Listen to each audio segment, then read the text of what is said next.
totally sold on it from that, and it has not been difficult to do it.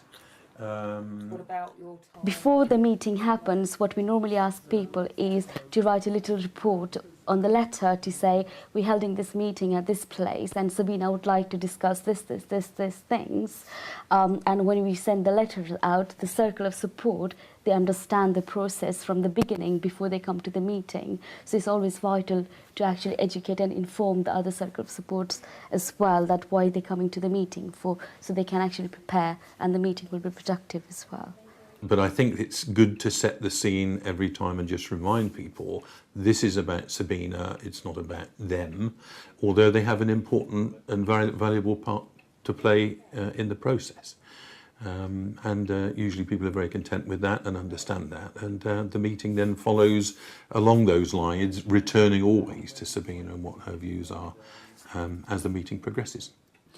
You know, at the beginning of any circle of support meeting, it's important that people understand what the circle of support meeting is, and kind of, you know, they have to have this shared commitment to that individual as well, to make sure that whatever they want, you know, they could actually do something about it. The circle plays a brilliant role, I think, in getting everybody on the same informed net, for them to see Sabina, for them to hear her say things, and then to understand what we're dealing with, and then play their part in the how. It's just a nightmare in planning terms, because they always...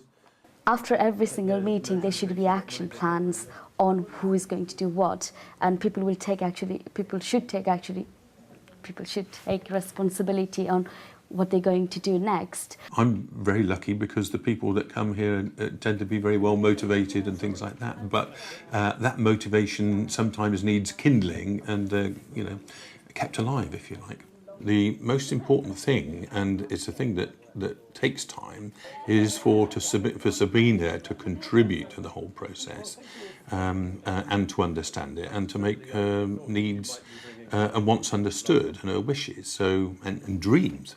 So in order to do that, it does take time, and you could never be rigid about the approach to that.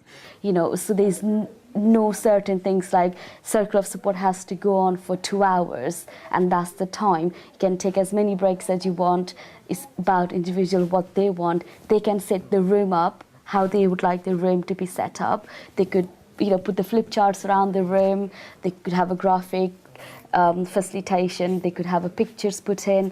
You know, however we can make individual comfortable. Sometimes what we have to do, because it takes so long to communicate and get things out of Sabina, is to do some of the work beforehand and bring the outcome of that work to the meeting in order to make the whole thing viable.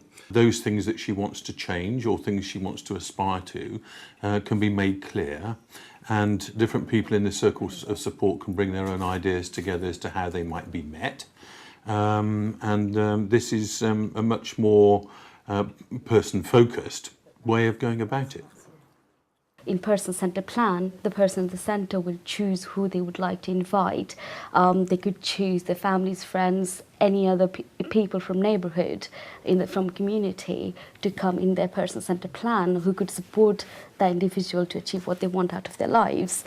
I guess that's probably why I'm here, because it's an illustration of how the person-centred planning and it being Sabina's choice as to what she does is being used. So yeah, I'm kind of an example, if you like, of it working.